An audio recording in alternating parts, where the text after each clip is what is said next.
we should be live now. Okay. You might have gotten a notice.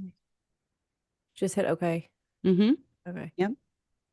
And then it's going to set up my end so then I can see the chat. And if there's any questions or anything, we can address those. All right. Yep. Okay. So we are live now. Okay. All right. I want to plug in my phone here real quick. I always kind of wait a minute so people can join. Okay. Getting out there. I don't know if, let me see.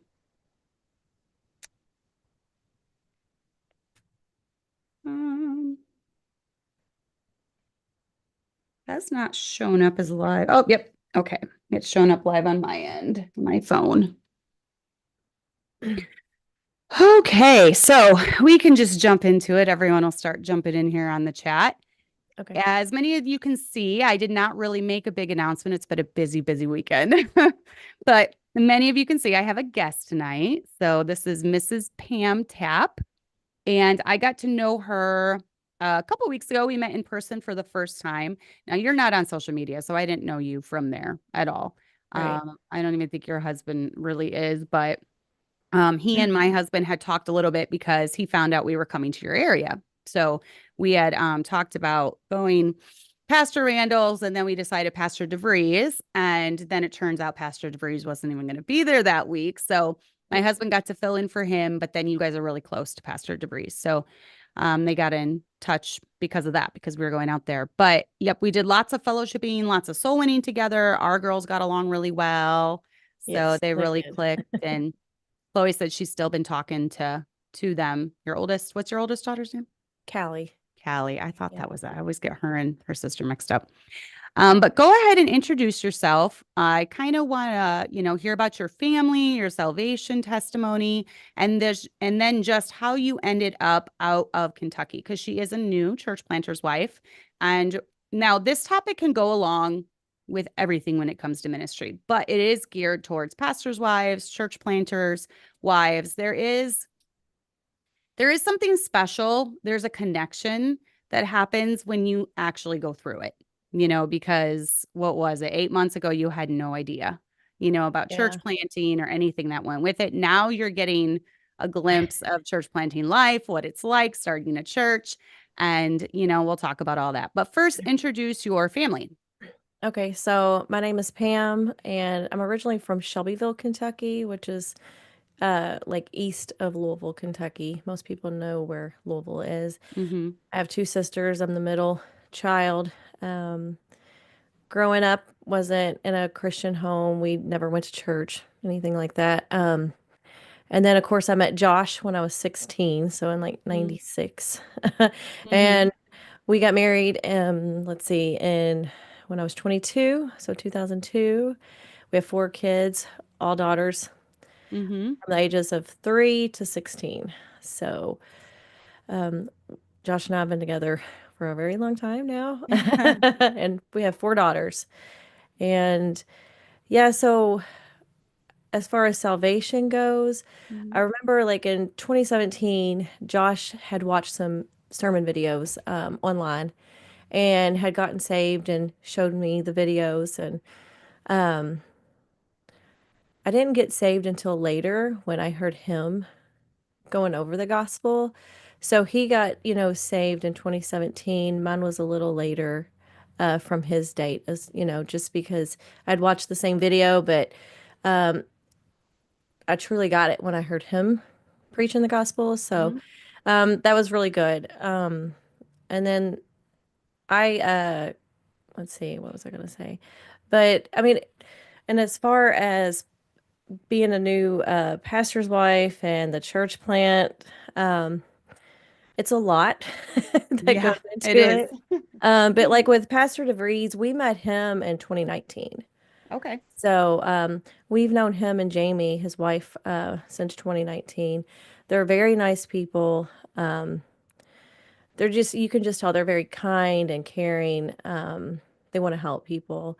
And then Pastor DeVries, him and Jamie actually were in the West End of Louisville, like where we're at now, Okay. um, early on. And he always wanted a church in, the West End. So it was awesome for him and Josh to sit and talk about it. And he had ordained Josh, and, going through the process of finding the church building and renovating anything that needed to be done before we opened. And then we opened in October of last year. So it's not been a full year yet. Right. And I Mm. want to say, I mean, the building that you guys got, it's phenomenal that you were able to find something like that starting out, Yeah. you know. Well, with that, so what we did, we've always had bigger houses. And when we sold our house, we decided to go with a smaller house and use the rest of our money to buy the church. Oh, nice. So that's why we were able to get the building, is because we went to a much smaller home and we Hmm. were able to use the rest of that money and buy the church. I didn't So, realize that. I didn't even hear that yeah, last when I was with you guys. That's yeah, awesome. Now,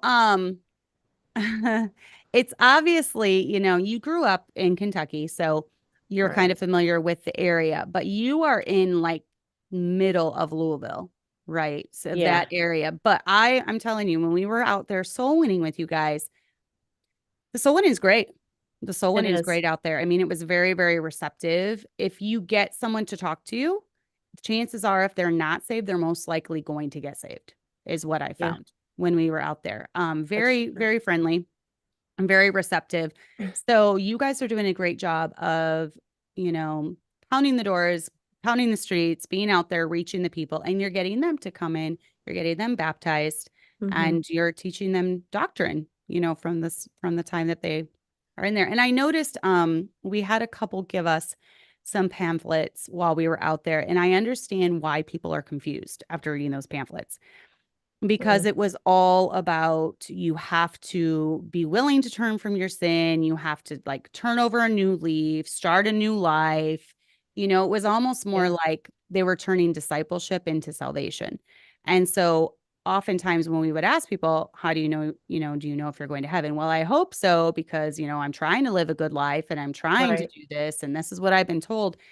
And so then when you explain the simplicity of salvation and how it's, by faith through grace, no works added, it's like a light bulb clicks on. So, um, but yeah, so your church now, how many did you have yesterday for Easter? We were just talking about it. Yeah, we broke our record. Our record was 80. We had 81 Nice. people. So very busy, but it was a good day. We had a lot of new people show. Mhm. We probably would have had more. Some of the people who usually come, they were going out of town because Mhm. of Easter. So, Right. but it was a good day because there were several people there. I know of at least two that got saved while they came to church. Nice. I think they were, I want to say, younger teenagers, maybe, Mhm. that came. So that was good. And we had in the 30s on the children. So we had a Mhm. lot of kids. Yeah. Well, you had the Easter egg hunt and all that, which of course is a great Yes. tool for getting people in, especially on Right. Easter. And people already feel like, oh, it's Easter, I need to go to church. So it's a great opportunity to get Mhm. new people in, Right. And then we and had give them salvation. two ladies get baptized. They have been coming to our Nice. church since October. Hmm. So they finally decided, that they were going to get baptized. They're friends, so it was awesome. They got baptized on the same day, so it was good. Nice. Yeah. So is church planning different than you thought it would be, or is it right up there with about the same struggles in your mind Um, going into it that you thought it would be? well, I knew it was going to be difficult, but Hmm. at times it's more difficult than I thought that it would be. Yeah. So, because I just feel like in the beginning, it wasn't just Sundays and Thursdays, like it would just start to bleed over into the whole week. Like I would get Right. phone calls or texts from people from the Hmm. church, um, needing something or, you know, just anything. And so that was a little stressful Hmm. at first because I didn't realize I would get so many calls or text from people Right. that, needed to either talk or just, oh, I don't have a ride. Could you give me a ride here? You just things Hmm. like that. So that was a lot more than I thought. But Yes. And we'll talk about that in a little bit. Just Yeah.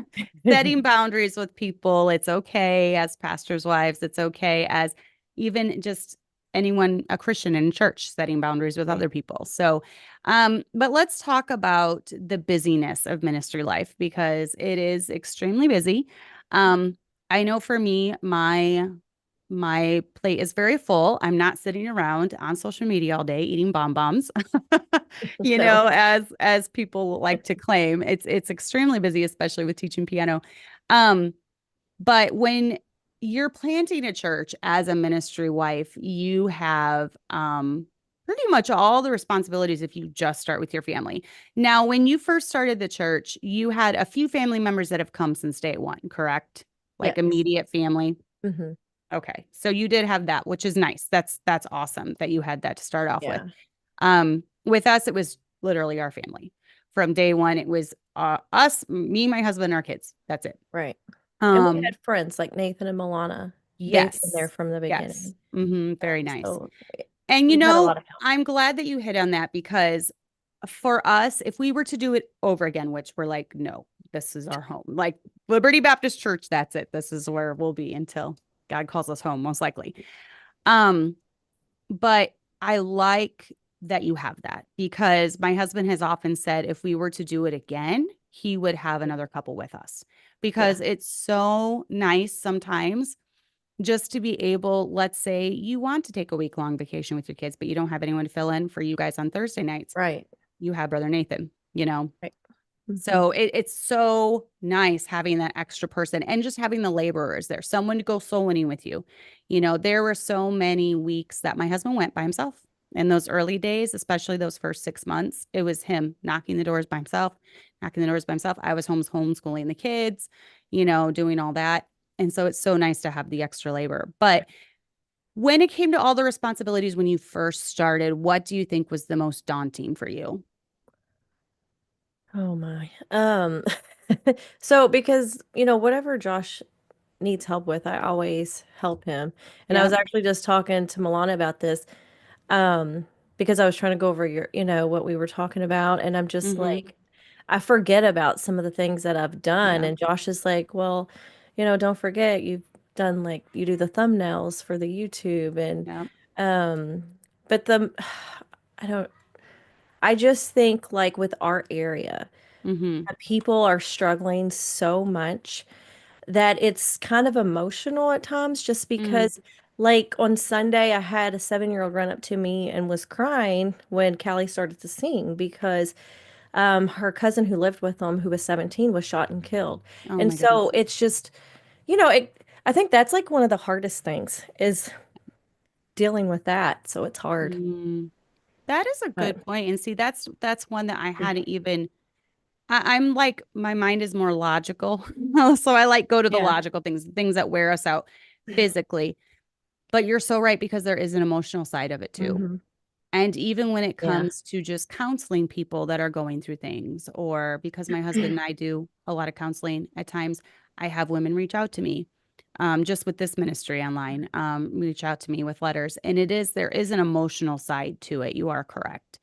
And Yeah. then feeling almost as if you want to help, but sometimes there's no good answers, you Right. know? Like Yeah. for a little girl that's lost her cousin, she's 7, she's not going to understand why did this happen? Right. Yeah. So it's that part is hard just because where I grew up, you know, there was like if you look at like the yearly statistics, like in Shelbyville, you would always see like 0 murders.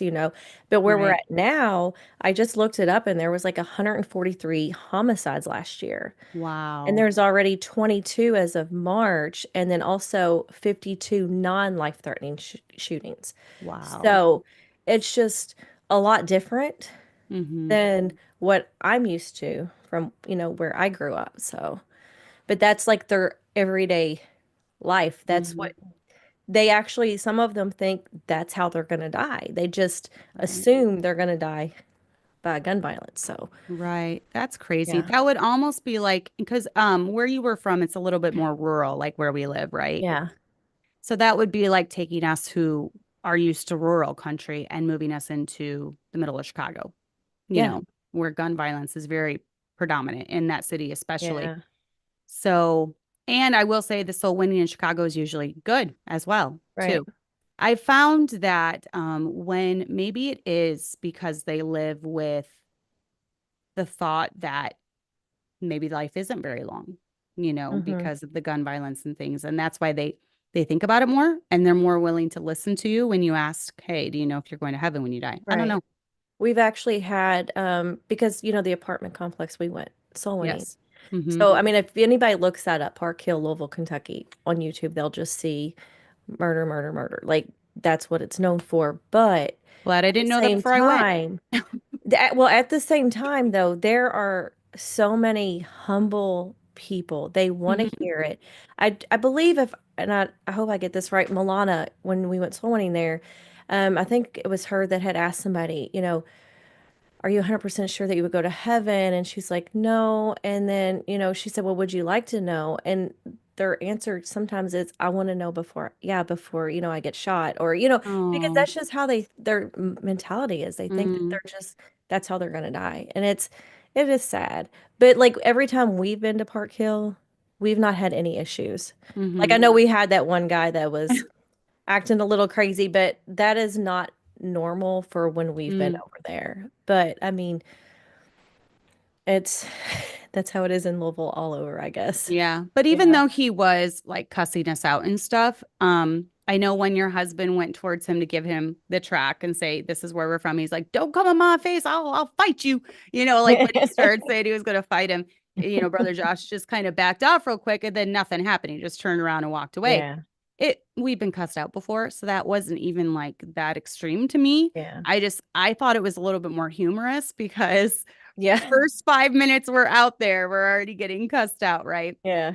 But no, everyone was very friendly out there.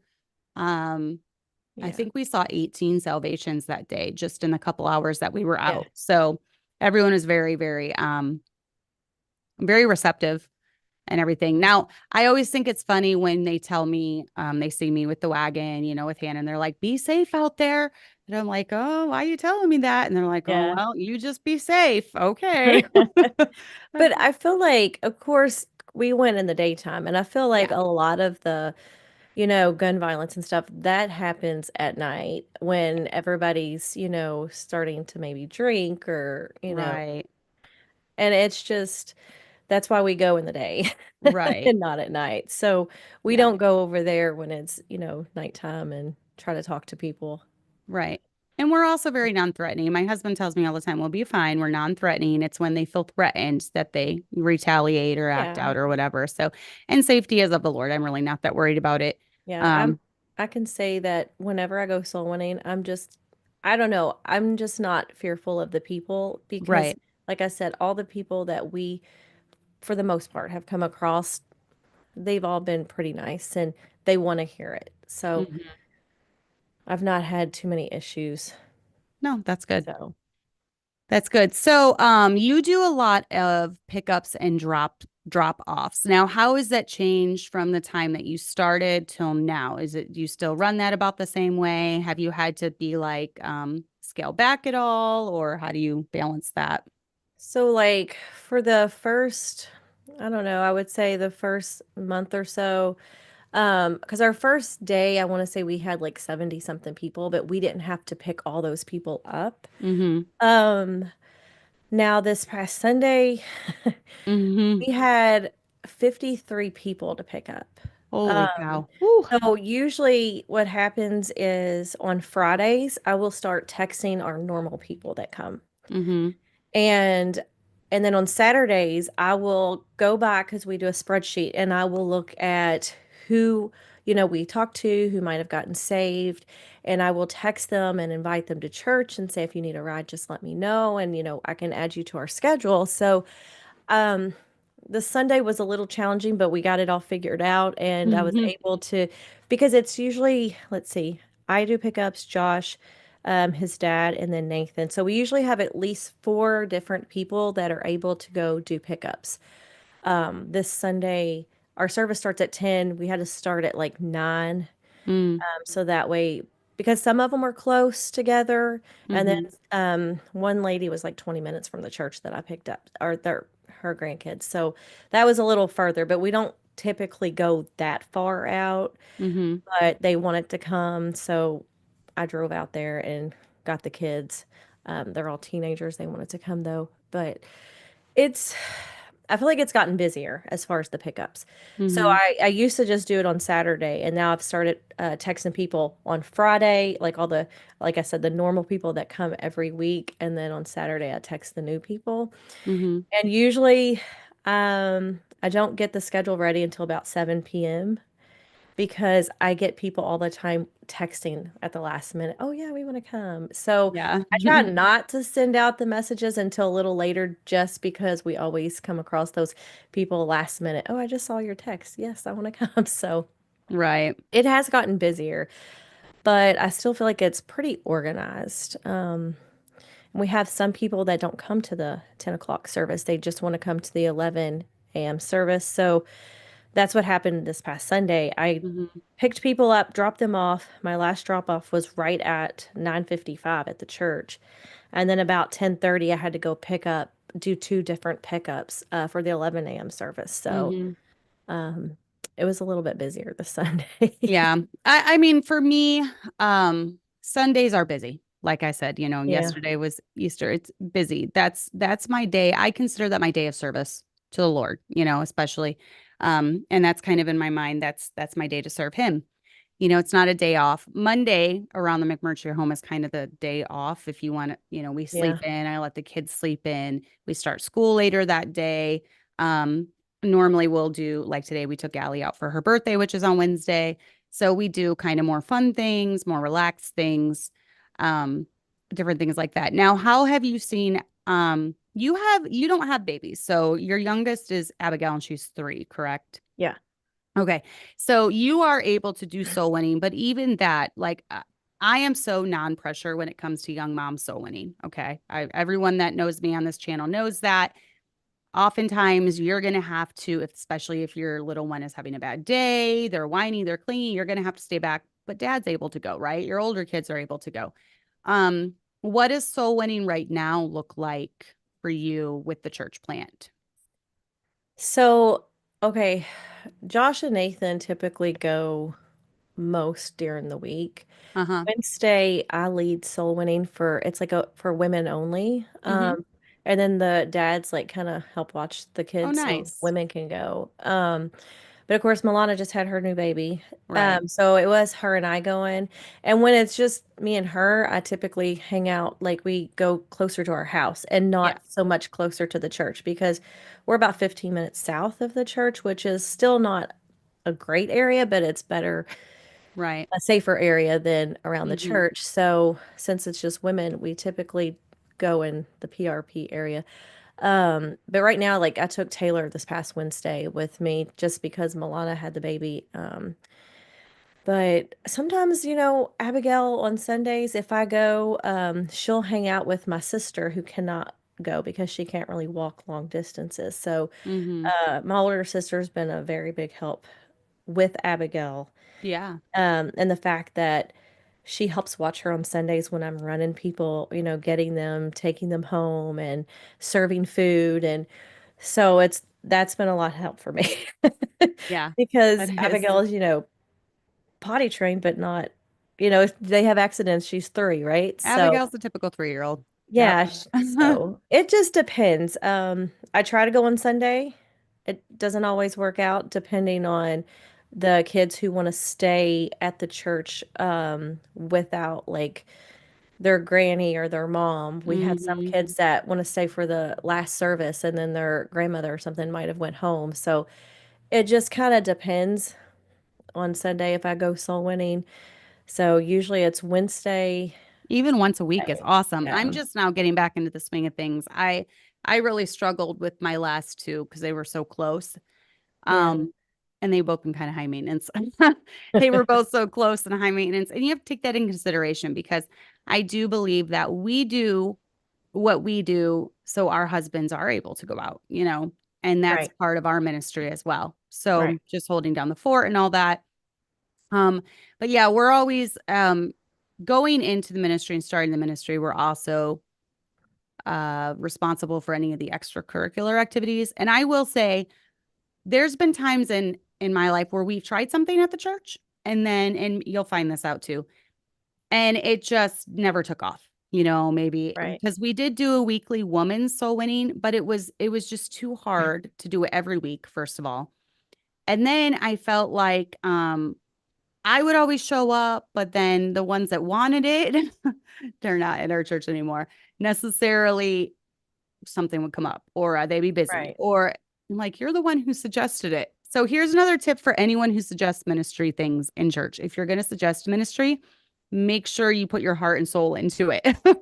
So it doesn't just end up being on the pastor's wife and then, she has to do everything when it was your idea. So if it's your idea, definitely put your heart and soul into it. And even at the beginning with children's events, there was a few years in a row, I did a whole big production with a children's Christmas play, like 3 or 4 years in a row. And it was just so stressful. And it was finally like we did the whole thing. I used to work at the Woodlawn Arts Academy. And so because I was on staff there, we were able to rent their huge auditorium where they put on plays and stuff for free. They let me have it for free. So we would put a big production on there, like with the whole stage and the lights and the sound and everything. And it just got one year. I was so stressed out. And my husband was like, you can't do this next year. Like, I want you to enjoy Christmas. And this is like taking all the fun. And it did. And I'm like, Yeah. I can't. I knew my limits. Has there been anything? I know you're new into this, but has there been anything that you've been doing where you're just like, okay, I need to kind of pull back on this? This is too much. So because we do food every week. Yes. So, um, in the beginning, I was trying to do the food on Sundays. Mm-hmm. But then Josh had like a meeting for anybody that wanted to stay, and he went over like the ministries in the church, like different ministries, and said, if you're interested in them, just let me know and we will tell you how you can help in that area. So I know now we have like a rotation. So let's see, there's one, two, three, about four different women that rotate. So it's like maybe once, I don't know, once a month that, I would have to make the food. And Mm-hmm. so that, that can be a little stressful. And then we I also, could never do that yeah, a every week. rotation for There's the no for the way. Sunday school. We do have a Yeah. rotation for the Sunday school. Sometimes we don't have younger kids, so sometimes if it was somebody's turn, they might not have to go in there Mm-hmm. because we do try to keep like the older kids out in the sanctuary. Right. So it just kind of depends. This past Sunday was my mother's turn and my Oh mother-in-law. boy. And my mother-in-law's like, my heart is beating out of my chest because yeah, There was a lot of there kids. was a lot of kids and some of the kids need extra attention. So Right. Right. some of them like to throw things, and so that's hard because if you teach your kids a certain way, Mm-hmm. that's how in my mind I feel like all the other kids should act. Mm. But that's not true. No. So so that can Definitely be that not. yeah, that can be really hard to Yes. adjust. Yep. I know. And that's one thing I've like told my kids from the beginning of this is just because little sassafras over there can throw a chair does not mean Hannah can throw a chair. You know, Yeah. they do things differently. That's not the McMurtry rule. So we've always told that to our kids. Even when it comes to stuff like movies that they watch, different music they listen to, Right. and that's where you just have to like instruct your kids, okay, our rules different than their rules. So, but yeah, Yeah. let's talking about keeping the priority when you are in this busy time of your life because it is busy for you and it'll get easier as the years go by. You were telling me about all the food that you do every week or how you used to do it every week when we were there. And I told you we do food every week too, but it's all the families pitching in, right? So Right. everyone, it's not really a strain on me. My family has to eat anyways. I would make food anyways. So Right. I'm not making food for 50, 60 people. Everyone, the 50, 60 people is pitching in and we're all making food together. So But I've often found that your church is like how long you've been there is kind of how mature your church is. Right. So my church is going on 14 years now. So it's almost like a teenager. It's got the maturity of a 14-year-old, which Allison's 14. She's pretty mature. Your church is about what, 8 months old? Yeah. So you're like a little, Yeah. your church is like a little baby. It needs to be fed, it needs to be Yeah. changed, it needs to be taught, it needs to be Right. loved. That's where you're at right now. Yeah. And a lot of people that come to our church, they never went to church. Yeah. So it's all new to them. So Right. um but like I said, a couple ladies last night, they did text me, yeah, anytime you need help, we're willing to help you all. We love you. So it, Oh. so that's good to hear because like I said, they've been coming since the beginning. Um Hmm. we had, several people who's been there since October, since the beginning. We did have one lady that usually comes to our night service on Sunday, and she actually made some fried chicken for Sunday, and Hmm. donated some soda and things like that. So, because she was like, this is, she's, I think, in her 70s, and she's like, this is all I can afford to give. I wish I could give more, but I got up at 6, I fixed all this Oh. chicken, and it was good because she wanted to help, and she did. She helped, how she could. So, Was she there when we were there? Was it the little lady with the hat? yes, I think so. Yeah, Okay. She was super Geraldine. sweet. Yes. Yeah, yeah. Yeah. She was super So, sweet. But yeah, I know for me, I've had to keep priorities the priorities. Even from the beginning, I had some things that I needed to stay up on. And you can add to this, but for mine, it's a clean home. That's important to me. Good food on the table, homeschooling is very important. When we moved here and we started homeschooling our kids, so I've been homeschooling for almost 14 years now. My husband told me I do not want my kids getting behind in school because he said right. he saw a lot of church planters or people, missionaries, people going into ministry. School kind of went on the back burner. And before you knew it, one day after another had passed and they were like 2 years behind, 3 years behind. And he did not want that for our kids. So that's always been priority for me. And then probably last on my list, in all honesty, is laundry. Yeah, I'm not barely ever caught up on my laundry because most days I get it all folded and put away on Friday. So yeah. Friday I'm done. But then Tuesday, Wednesday, Thursday, my teaching days, that kind of piles up. Then it's going through the washer and dryer, but then it sits in a basket, until Friday when I can get to it. And sometimes if we're busy on Friday, it is what it is. That's kind of lower on my priority list, but the other things are higher. What would be some of your priorities that you're trying to keep priorities? So I get frustrated if my house is out of Yeah, order. Yeah. I do too. So I like a clean home. Mm-hmm. But as far as like the laundry, I would love to do it. I do it every day too, like you said. Mm-hmm. But Yeah. so we got a smaller house thinking, oh, it'll be easier to take care of. It's not. No. Especially when you take all the stuff you had in a big house and you Yeah. think you're gonna fit it in to a way, way smaller house. And then like I don't really have like I have a laundry area, but it's more like where you walk in through the garage. So all of my laundry instead of in a basket is on the chair in the living room right now. So Mm, um yeah. but yeah, the kids' school, we do a Becca. The two Yes. oldest are in the accredited program, so Nice. I have to send their stuff in by a certain day. So I Oh, can't get nice. behind.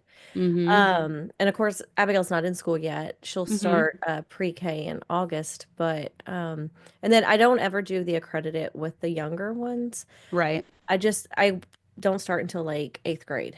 That way they Mhm. have 1 year to kind of figure it out before they go into high school. Well, But that's a good idea. um Now, do you do video school or do you just do the textbooks? we do the videos. I And I love the videos. I think Abeka is an incredibly good curriculum, especially if yeah, you can afford the video school. That's what Kelly's doing for kindergarten is video school. yeah. All three of no, Chloe did ACE business math this year, but she just graduated last week. But my other two, they're doing Abeka video math. So, and I love the teachers on Abeka. I do. And so when Callie was younger, I was just like, I know how to read, but how am I going to teach her how to read? And Yeah. it's just like, because she's our first one, and I'm like trying to figure all this out. And got into Abeka. And Hmm. I do like that just because when they are in high school and maybe there's something that I did not learn, Right. or I don't remember, then they have that video teacher. Hmm. And also you can call them or email them if you have questions and stuff. So it's a really good, program. Very good. So I would highly, highly encourage that one. So yeah, it's kind of the same for you as it is for me. But then let's talk about relationships because I know this is also priority for me is my relationships. And obviously number one, time with my husband, is priority because we are our husband's only wife. yeah. So we're kind of the ones who need to make this priority. What are some ways since you've started the church that you've tried to reconnect or connect with your husband through the day, at the end of the day? What are some ways that you've done that? I don't know how it is there, but like Josh is always here. Like we're Mm. always Does he like, work from home? yeah. So Okay. and it's been that way for a long time now. Even before COVID, he worked from home. So Hmm. we've just always been together, like the whole family. Like, so I don't know. We're always here. We're always together. Unless he's going soul winning with Nathan or something. But other than that, yeah, Yeah. You I you mean, that you're blessed. You're blessed. No, we, yeah, we but don't like different go, things work for different because he's able to do that. He's able to work yeah, from home. See, my husband is incapable of that. And this is where like different homes do different things. But like right. if he was home every day, I think I would lose my mind. I think he would lose his mind because he has his own things he does. I have my own things that I do. And it's almost like if he's home or something and I'm getting ready to teach or do my piano, I'm like, why are you still here? This is making me nervous. Why are why are you still here? Or when he walks in the room, if I'm doing a piano lesson, I'm always like, what are you listening? Are you listening to the way I'm teaching? I feel judged. No, just kidding, kind of. But But yeah, we've been doing, I mean, he's been, like I said, working from home for years now. So it's just so kind of, you I kind guess of we've gotten adjusted. into it. Yeah. Yes. You're accustomed Uh, to that. But that's nice though, because it's not like you really have to, okay, we have to reconnect tonight. We have to, let's yeah. just go out to dinner. Let's whatever, put the kids to bed early and one way for us, because my husband is a busy man, so he is gone quite a bit during the week as far as during the day. Because he's full time through the church, he is here every day. Like, yeah, Thursdays, he kind of does yard work, but he does yard work at our house and he also does yard work at the church. So he's doing both. Um, that's kind of his day off, but he devotes it to yard work. To him, that is a day off. He loves doing yard work. But he is pretty much gone. So one thing that we've tried to do is we've always, when we had younger kids, when we moved here, especially, we put them to bed early and then we had a couple hours for just us to chill. That usually involves watching a documentary, watching something on YouTube, watching a movie, something like that. That's our way to kind of reconnect. I mean, we do that too, but I guess I Yeah. just see that as something we do every day anyways. But Yeah, that's a way to reconnect yeah, though. we don't go, like, we don't usually do like date nights. We don't usually go out and Right. stuff like that. We just, Mm. all of us as a family just kind of go out every once in a while, but we don't, I don't know, we don't do the whole date night. We tried that, Hmm. like, I don't know, when Callie was little. It I love date just, night. yeah. We do date night, but it's mainly primarily because we can't take the whole family out. So because it's so expensive to eat out with all of us. That's why Yeah. even when we were there for Kentucky and we got to eat out, the kids were like, "Ooh, we get to go to Chick-fil-A." It's like a big Yeah. deal because of that. So it's so funny. Yeah, that's something we don't do. Well, like every once in a while we might eat out, but it's very, I don't know. I usually cook everything from home, so Mhm. yeah. Yeah, and well, when you have a bigger family, you kind of have to. Yeah, because that's what I do too, is mainly cook at home. So, but yeah, and then I know for me, I love our church ladies and I love everything that goes on, but all of our church ladies know that my family is my priority. And have you had to establish boundaries like that, or is it just kind of a given? I would say that in the beginning there was, someone who she needed a lot of help. Mhm. And it was like I was constantly needing to take her places Mm, because, they lost their home and they were trying to find another home and then taking her to these government buildings. And so that was a little stressful, constantly needing to take someone somewhere, when I have the kids at home and things like hmm. that. But luckily, like, with the Abeka, they're still able to do their school, Yeah. without, I mean, Josh is always here, but Without me you hovering. hovering. Yeah. Yep. Hmm. But yeah, I mean, now I don't see too many people like texting and calling because we have told them, no, I can't do that, you Right. know, because you do have to put a stop to it or they will do it all the time. People will ask for something all the time, it seems like. But I don't feel like it's that much anymore Hmm. already, so that's good. Well, it is, and I think once you establish boundaries with people, they kind of get the hint, you know. And Yeah. so yeah, there's I want to be available to help, but there's just sometimes I can't. Like I have Right.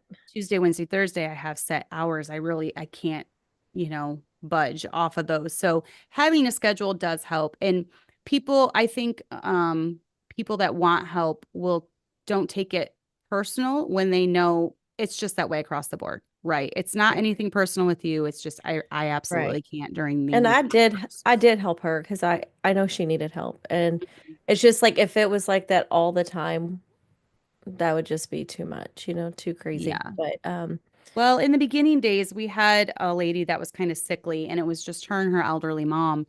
And she told my husband she kind of demanded it. She wanted me. I had five little kids at the time, 12 and under, and she wanted me to come to her home and sit with her just during the day, just sit there because she was having anxiety attacks and panic attacks. And my husband yeah, told her, "Listen, she's got five little kids. She can't just come sit with you."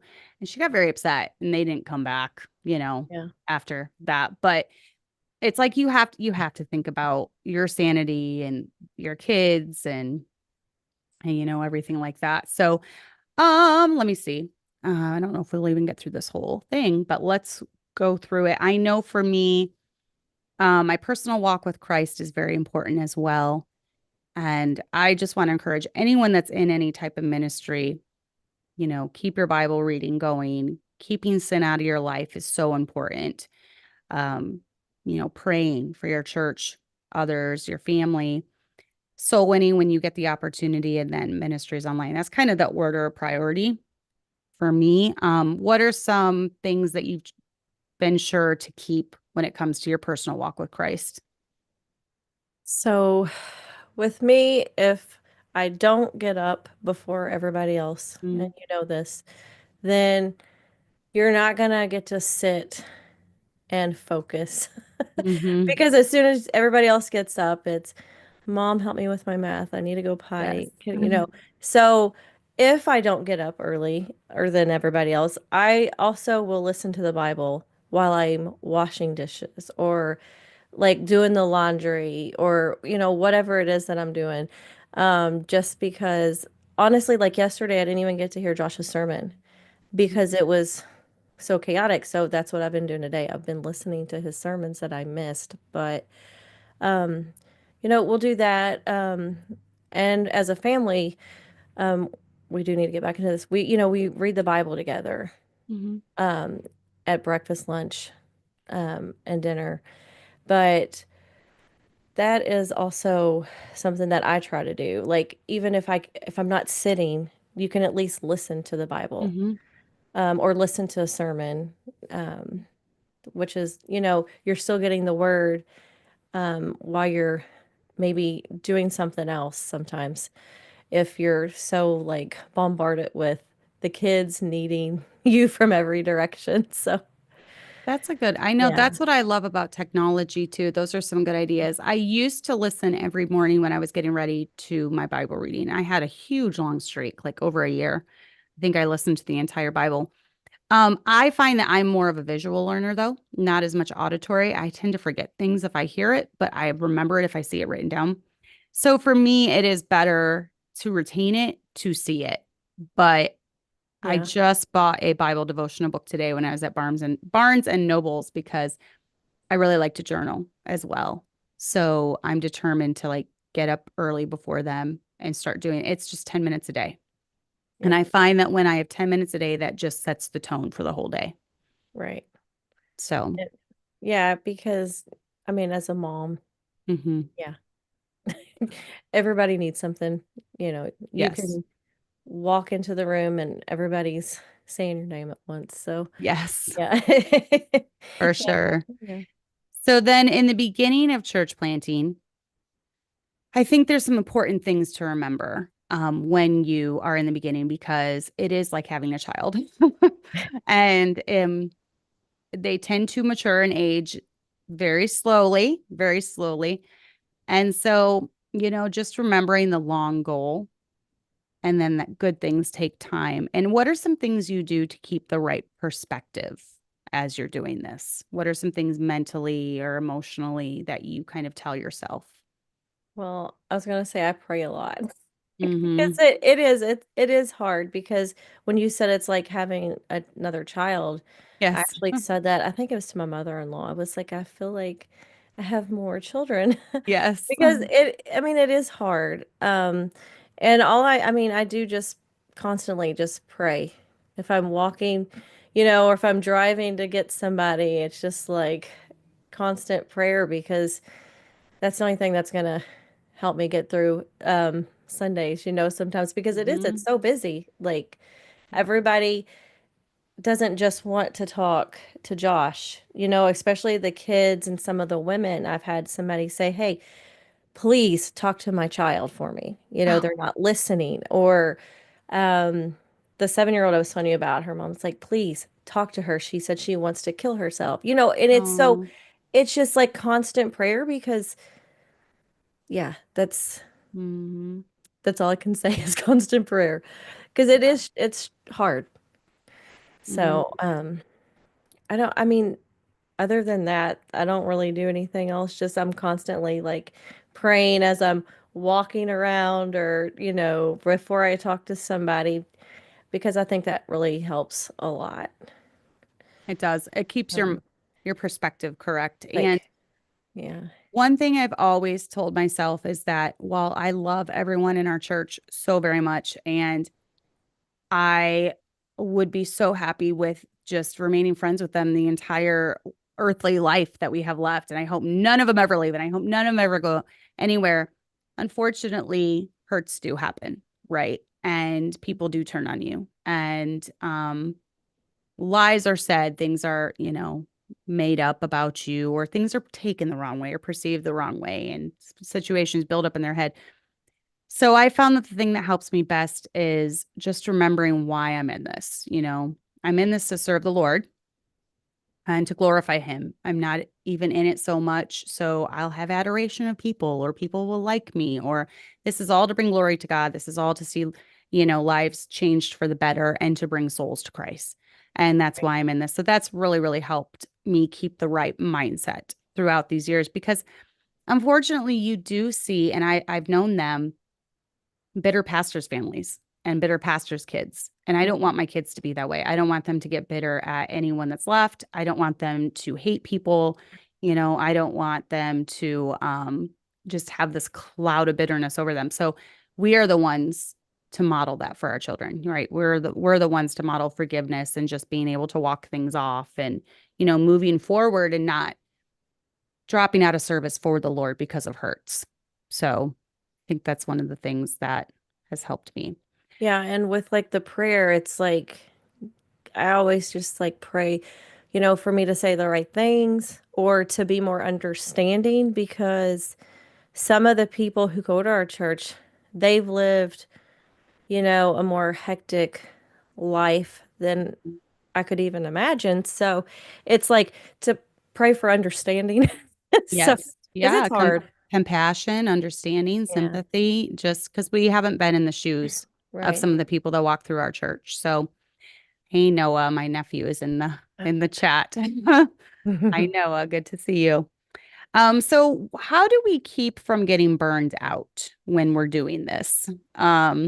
And what are some things that you have done? Obviously, I wrote down some of my thoughts, but what are some things that you are trying to do? Let's say that Right. because you're new into this.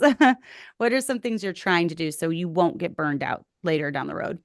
Um, kind of like I think you might have said this in an email or something, but it's just Mhm. like let other people help, Yes. right? And Mhm. so like I said with the food ministry, now I'm just doing it like once a month. But if we have a big day like yesterday, we all pitched in Mhm. because we knew there would be more people. Right. And then as far as like the lawn care for the church, we now have a ministry of men who rotate and help do that weekly. The Sunday school, it's not because Milana was doing it for a long time, just her. Mm. And so now we have, other people who have volunteered to go into the Sunday school. So that takes Mm. the burden off of just that one person. Right. And then with my older sister, who has been coming since day one, since Josh had the ministry meeting, she's offered to help type up the prayer list and do the bulletins. So that, just anything that anybody's willing to help with, just let them try. So, Yes. so that has helped a lot. Yeah. So, And I think that's, allowing them to help even if it doesn't get done as well as you would do it. right. Because Yeah. and then sometimes there's going to be little bumps in the road. People have to figure things out. And Hmm. my husband always said he is not a dictator, and he's not. He said we've had people come through this church that want him to be a dictator, which is weird to me, but okay. He's not a dictator, and he's always said that he gives people a lot of freedom in whatever ministry they're over because Yeah. he's just happy if it's getting done, you Right. know. And like my mom, she because I was also cleaning the church. Mm, And so, she was like, okay, I'll be over that part, cleaning mm, because our services now are 10, 11, and then 4 on Sunday. It's mm-hmm, closer together. So, her and my sister, they're not able to walk very far, so they don't really go soul winning on Sundays. mm-hmm, And so they will stay and help also make sure everything because let me tell you, we eat in the sanctuary because that's the only place that we have to eat. right. And it is very messy on I Sundays. can imagine. And so, but yesterday we all, just at the end of the last service, it's like I was telling, like Callie, she does music, but I was Mm, like, okay, you go do this, and Taylor, you go do this. Try to just pitch in so everybody can get home, right? Because everybody right. was tired. It was a long day. But yeah, like the kids, they help out too. So Mm-hmm, Callie she helps with cleaning, she goes soul winning, and then she does the music. And then Taylor, our 14-year-old, she helps with, I'm going to say the electronic stuff, like the live she's stream doing and the all that. soundboard and stuff when you're Yes, there. yes. And then she helps with the cleaning. And then Emma, our 8-year-old, I've given her the job of wiping down hymnals and making sure the prayer cards are restocked after every service. And Mm-hmm. just, and things like that, or picking up toys or just random things that people might leave in the sanctuary because people always leave something behind, it Yes. seems like. So, They do. so Well, and that kind of went along with the points later, just enlisting the help of your kids, yeah, and then just showing them why you serve. And they're going to have the right mindset as well. And your kids did have the right mindset. They were very joyful as they were doing things. It wasn't like yeah, this huge burden to them. I could tell that they right, enjoyed doing what they were doing. So that's really good when their heart is in it. But if your heart is in it, they're going to see that right, and their heart is going to be in it. And I do believe everyone in church needs a ministry so that they can feel involved. And right, that's why we've had people come through that have tried to just take control of like every area of the church. And we're like, whoa, whoa, whoa, whoa, whoa, wait, wait, wait, wait. This person's doing that. right, They're doing a great job. You don't need to try to take control of that, or this person's doing that. It's their ministry. And I think that's important for everyone in the church to feel needed and feel like they belong, you know, right. Yeah, to have a ministry. And you'll find that as more people come in, they seem to get plugged in more when they have an area to serve. right. I don't know why that is, but that's true. And yes, we've told a few people because they were like, oh, as soon as I get some money, I want to, you know, do lunch one Sunday. And we're Mm, like, okay, that I told one lady, I was like, anytime you want to jump on the food train, you go right right. ahead and we'll add your name. So Uh-huh. just because, yeah, I mean, the more people there are to help, it makes it less stressful. So it Hmm. is nice when you have people that want to help. Yes. That is very, very nice. Yeah. And then, scale back if it's becoming too much. And I've had to do that with different things, or we can try it if it goes well, and everyone's interested, we can Yeah. keep, but there's no harm in starting something. And then if it just flops out, just being like, okay, we're no longer doing this anymore. And, it doesn't all have to get done. You're not superwoman. Take a rest day if needed, and then learn to say no when it comes to getting burned out. Sometimes we just have to say no. Mhm. So, but I wanted to talk real quick about making sure that you have special things just for your kids in ministry life. This is very important for us. Yeah. Our priority, and we're going to kind of talk about this in just a second at the very, very, very end when we're talking about family relationships. But our first and foremost priority since we got married and we started having kids was that our kids would turn out, that our kids would want to choose this Baptist life, that our kids would want to choose a godly life and go down the same path that we are. So, because of that, we have made sure to keep our family first when it came Mhm. to ministry things. For us, it means we will take vacations just with our family. We'll have special days, special holidays. I know the kids have asked, well, okay, take Easter last week, for example. I was making a nice Easter dinner and they said, are we going to have anyone over? Because we have people over a lot, right? We have people over from the Right. church a lot. And I told them not this time. I said, no, it's going to be just our family. And sometimes I feel like I need to do that because I do, it's fun having people over. I love having people over. But then sometimes I do just want to have a nice dinner for my family. Um, Right. what are some things that you do with your family just to make sure that they know that they're a priority? Yeah, so we do take trips. I know like for Taylor's birthday back in January, we took a weekend, Hmm. We were back on Sunday, but it was like I want to say Thursday, Friday, Saturday type, Uh-huh. And then, like with Callie, we let them kind of choose where they want to go. We went to the Belle Louisville on the Belle Hmm. Louisville for her birthday. And I try twice a year to take each girl by themselves shopping and out to lunch Oh. just because they like to spend the day just with me Hmm. without other people. You know how it is. The other kids interrupt and then they don't get to finish their Yes. thoughts. So Yes. I do try to do that. I mean, it gives us a good chance to also get maybe their spring and summer clothes and then fall and winter clothes, right? Yeah. Because when you have multiple kids taking them shopping, everybody wants to go look at their clothes first. So Right. I try to do it one at a time. And then that way we just get to talk and spend time with just each other. So they really like that a lot. They're always asking, when are we going to go do our shopping? Yes. That's really cute. Yeah. And those are going to be memories that they're going to remember as they grow older. And I do think that's so important when it comes to your kids, just letting them know that they're special, letting them feel special, letting them feel loved, letting them, it's one-on-one time with mom, right? So Yeah. they do get all the attention. They do get heard. No, it's so funny that you said that because last night we were sitting there and Tommy and Jenna came over after church. And so it's just loud and crazy, right? Like my house is so crazy. And everyone, like Allie kept trying to tell a story and she would start and like no one listened. Finally, she's just like, I am trying to tell a story. You know? So she is getting so frustrated, but that's how it is in big families. I mean, it is. And especially because, Abigail's 3 and Hmm. she will interrupt anybody all the Yes. time. Or like I was trying to help hold Nathan's little girl Avia Sunday. Uh-huh. And then I was holding her, and then the 7-year-old came up, and she's like in my other arm crying because she's Oh, upset. And and then here comes Abigail. Like, why are you holding these other children? And right. she's like, I want you to hold me. It was just, you Oh, know, she wants that attention. Like, nope, they need to go. You need to. So I don't know. Kids are funny though. They want I know my older two, they get frustrated because they'll try to talk to me, and then the younger ones will like. yes. So yeah, it's good to have the one-on-one time with them. Even if it is twice a year. Yeah. they enjoy it.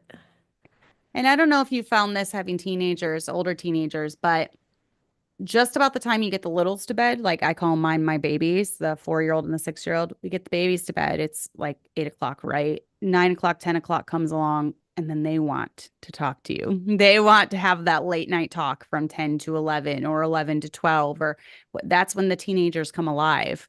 So, but the teenagers, they need us at that time too. They need us in their lives. A lot of parents, they kind Yeah. of get lazy in a way, not lazy, but they let their guard down when it comes to having teenagers because they're like, okay, I've got, I pretty much raised my kid. But that's the age where they really need the talks and wisdom and life experience, at least what I've found. And that's when we've really had to emotionally invest ourselves in our kids, is during that age. From Mhm. about 16, they're a little bit easier. 12 to 15 really exhausts me. I feel like for me personally, that's the hardest age, is about 12 to 15 for my girls. Yeah. My boys, it was 19 to 21 was my toughest age because there's so many unknowns. Like you haven't gotten there yet and you don't have any boys. So Right. it might be different for you, but there's so many unknowns. They don't know what field they're going to choose. They don't have a wife yet. And it's just, a lot of unknowns. So 19 to 21 for my boys. For my girls, about 12 to 15, it evens out around 16. But still, even 16, 17, 18-year-olds need a lot of your time, at Yeah. that age. Probably a lot more than people realize, I Oh, would a say. lot more than people Yeah. realize. I Hmm. feel like a lot of people, they always say that, babies, that's the hardest stage. But I Mm, think it's the easiest I because do you too. you hold them, you nurse them, Yep. you change them, and but as they get older, yeah, it's harder. Harder here Yeah. because you're really having to invest a lot more. By the time they get to 16, 17, 18, they're not doing things because they're being forced to. They're doing things because of your influence. At that point, you only have influence, because they should definitely outgrow corporal punishment, really in our house by the time they're 9 or 10, for the most part. But by the time they get into those teenage years, you're guiding more with your influence in your eye and the words Yeah. that come out of your mouth versus you just have to do it because you have to. And, there's a lot of parents that have that philosophy, but then when their kids get 18, they're out the door, or before they're 18, they're out the door. So I know for me, I don't want my kids to run away as soon as they turn 18. They're like, see ya, pack their bag and they're gone. I don't Yeah. want that. So Yeah. Me either. yeah. So, but yeah, I think that's a good idea what you're doing with your kids. So then lastly, different tips. And I'm going to, number one, make sure your relationship with your husband stays strong. I'm Mhm. definitely, that needs to be priority. That's always been priority in our life. Our marriage has come first and then the kids are next, because once our kids move out, we have each other. That's all we have. So, Yeah. um, we kind of touched on this a little bit, but I think just remembering that you can make or break his ministry. Us wives, we do have a lot of influence when it comes to our husbands. And we really can either be a drain to him when it comes to the whole church plant thing, or we can be an encouragement and a help to him. Your kids can make or break your ministry, and they really can because kids can disqualify their dad from being a pastor. So, what are some ways that you keep your husband priority and you keep your kids priority? Just making sure that those relationships stay strong. I know we kind of touched on this a little bit, but Yeah. So, I mean, I just, like I said earlier, I just help Josh with whatever he needs. yeah, But I've always been like that, even before the ministry, just because that's what I'm supposed to do. It's exactly. just like, whatever he's needed, I help Mhm. with. Yep. Um, like I didn't even know how to do thumbnails for YouTube, and he Hmm. showed me, and I was like, okay, so then it's just like I, was making all the thumbnails for him, or I told him I was like, if you show me how to do something, and if I don't know how, then I'll do it. But you might have to show me. But Yes. just helping in any way possible. And same with the kids, they need help with certain things, and just being there and helping them with whatever it is that they need help with. Um, Mhm. and like, with Emma, she's struggles sometimes with math. So it's just like, Mom, can you help me with math? It's like, just helping them with whatever they need. Just letting, like you said, letting them know that you're there for them and things like that. But I've always tried to help all of them with whatever that they need help with if I'm capable of doing it. Right. And that is But our job. I mean, this is yeah, not something directly related to just being a pastor's wife. This is any yeah, wife. And that's why I said right, anything that we've talked about can be, that's your role, yeah, So it can any person that's involved in a church, this pertains to you. right, Anything, even within the home, this pertains to you because I know as wives, we have the power. I mean, there's a verse that talks about a woman buildeth her house or teareth it down.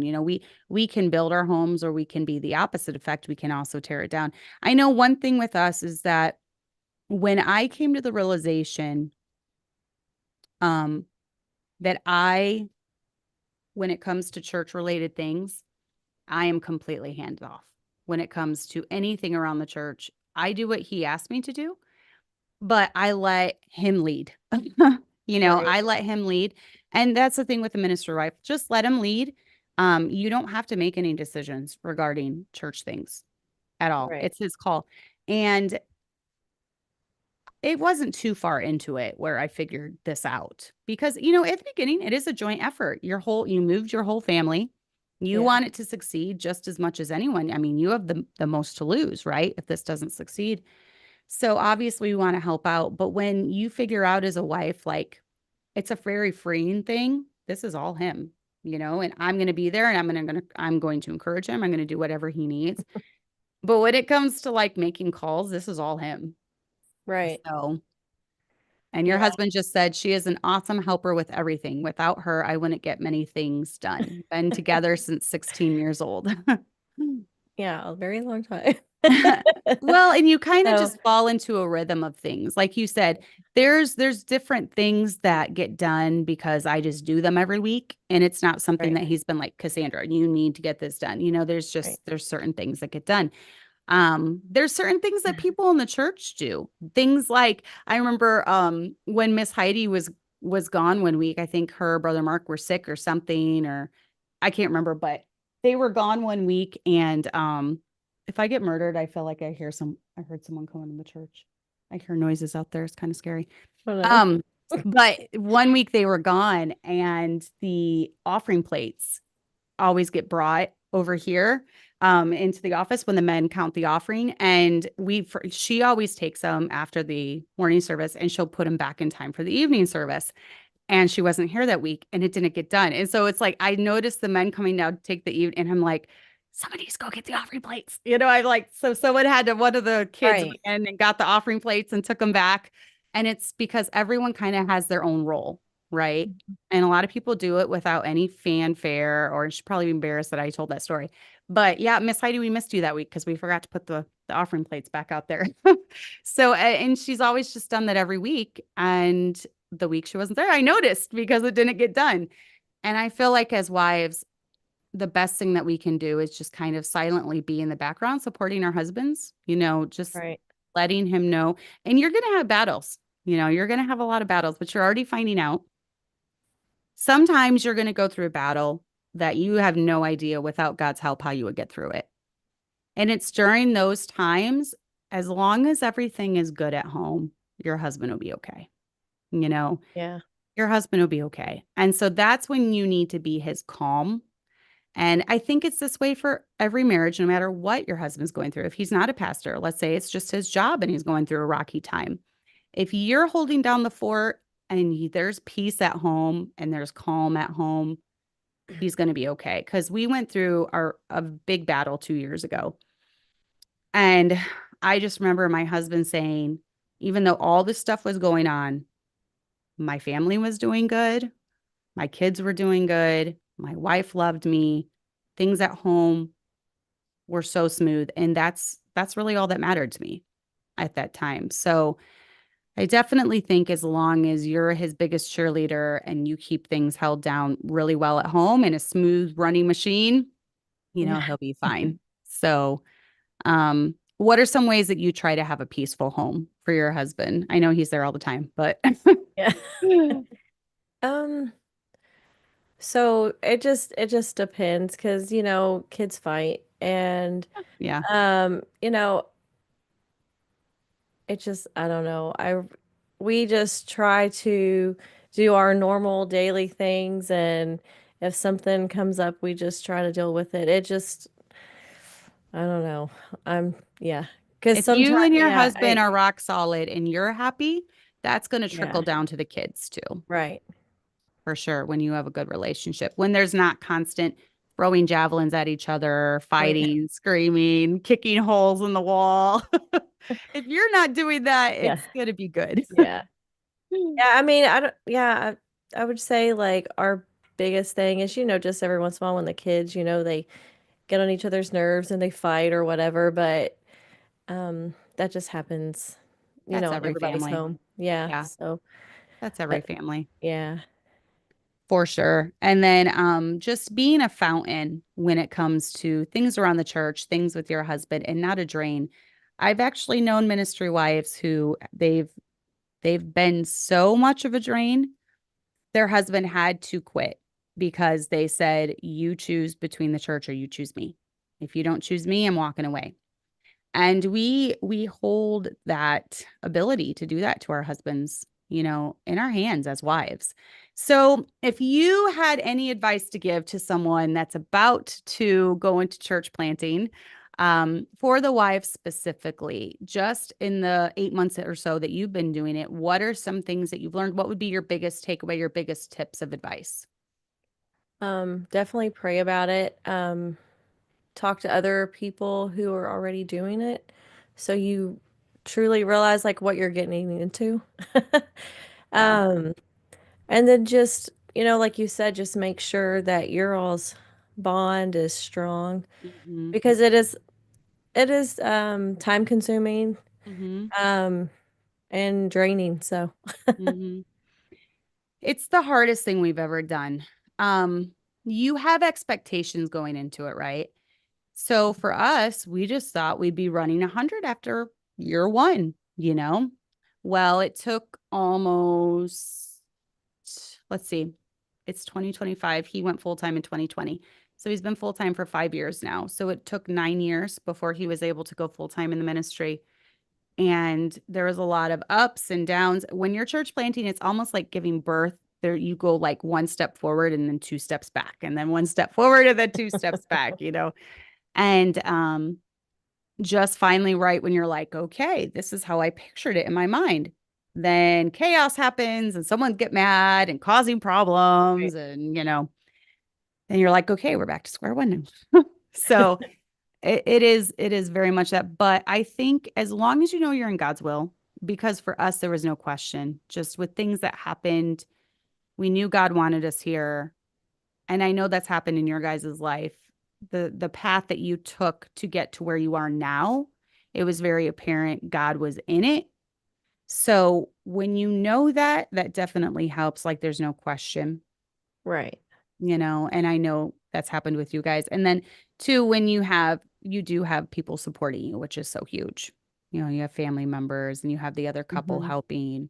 You have the backing of Pastor DeVries, who is not very far away. Right. So yeah. Yeah. Because, yeah, like I said, we really like them a lot. They're really nice. His wife is super sweet I and have yet to meet her. I have yet she's, to meet yeah, her. yeah, she's a very nice lady. Hmm. So, and she's always willing to help in some way, whether it's just giving advice or whatever, but I like her a lot. She's very sweet. Hmm. Um, Hopefully someday I meet her. I would love to have both of you come to the pastor's wife retreat that we put on. We'll try to make that happen. But yeah, your husband said we've built 3 homes together, and that was difficult too. Similar to church yeah. planting, lots of work. Yeah. Like I said, I've always tried to help him even before, you know, him being a pastor. So if Yep. it's painting, laying hardwood floors, or like we did have a tree fall on the church fence during the storms. Oh, So okay. I went with, the kids and I, we all went with him and him chopping the tree with the chainsaw and, so I helped him with that as well. But Always something. Well, yes. And that's one thing I noticed when I was there. Obviously your heart's in it. So your heart's behind your husband, your heart's supporting your husband, your girls' hearts are in it. They're supporting their dad. And that's so huge to have your family on board. So, as families, to anyone that's listening, whatever ministry your husband wants to be involved in, definitely get on board. Be as supportive of your husband, be as big as encourager, join right in there with him, whether that's cleaning ministry, whether that's music ministry, whether that's Sunday school ministry, if you have one, whether that's picking people up, soul winning ministry, preaching ministry, whatever it is, just get in there and be his biggest encouragement. So thank you for joining me tonight. Thank you for having me. Was it as bad as you thought? No, it wasn't too bad. No. She's very nervous. I'm I'm more behind the camera person. Yes, she's very, very nervous. So Yeah. you did wonderful. Yeah, I did not Good. feel like you came across nervous at all. And I can usually pick up on the nerves of people. So I think you did great. But I don't know if she's going to start a YouTube. I know your husband's really I've big thought about about it. putting stuff Oh, out there, but yes, he's constantly putting videos out there. So I had thought about it, but we'll see. But it's kind of like I was talking to Milana earlier. It's like the more you do it, the more it's just, comes naturally. natural, maybe. It's like Mhm. kind of when you first start giving the gospel, or I was nervous, you kind of stumble a little, but the more you do it, it's just Mhm. like second nature, it's just like It is. you start quoting verses by memory, and it's just Yep. so It we'll comes a see. lot easier. It really does. So yeah, her husband is Pastor Josh Tapp. And it is True Words Baptist Church, and he is putting out a lot of content right now on his YouTube. I actually did get through most of his dog sermon. I was gonna say, now I think he might hate dogs a little bit more than my husband does, which is pretty hard. But I would agree with a majority of the sermon. I think, yeah, it was, yeah, he doesn't like dogs.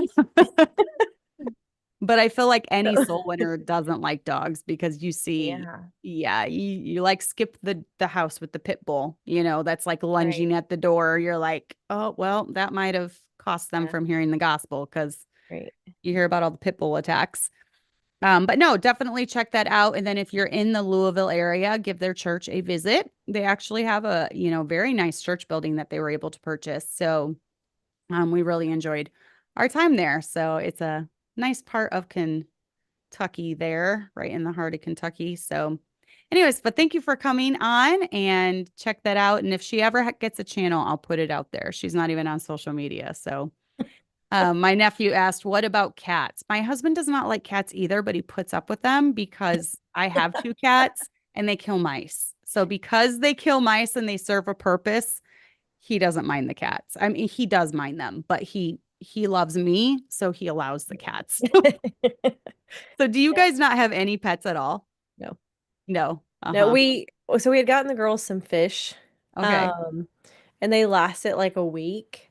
But Josh said when he took the girls to get the fish, the man at the pet store, he was just like taking the net and like beating them, trying to catch them. Oh, So I think that maybe they were, yeah, doomed from that. doomed from the start. Yeah, so we don't have any pets now. We did have fish for, I don't know, maybe a week. Oh, But that's hilarious. Yeah, we've only ever had cats. We've never had a dog because my husband just doesn't want to deal with them. Chickens and cats, that's what we've had. Maybe branching out into some other farm animals, but not inside. We only have the right. two domesticated cats because they kill mice. So, like my husband said, they serve a purpose.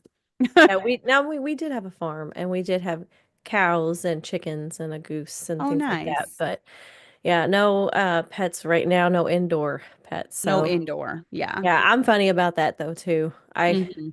I don't like them inside. So Yeah. I don't like it when my cats climb on my table. Yeah. yeah. And when we have our friend from Ireland, she really doesn't like it. And we have a spray bottle out the whole time and she'll just like spray water on them if they try like getting on the table. She's so funny. But anyways, All right, enough cat stories. So thank you for coming. Just hang on for a minute and then I will say goodbye to everyone. Okay. And I'll talk to you after I disconnect from them. So Okay. thanks, ladies, for joining. If you have any questions or tips when it comes to anything ministry related, go ahead and put it in the comments. Make sure you like it. Make sure you subscribe. Noah, my nephew, it was nice to see you in the chat. So, and nice to see you, Julia and Maria, Ashley, all the ones that left comments. So thanks for joining and we'll see you guys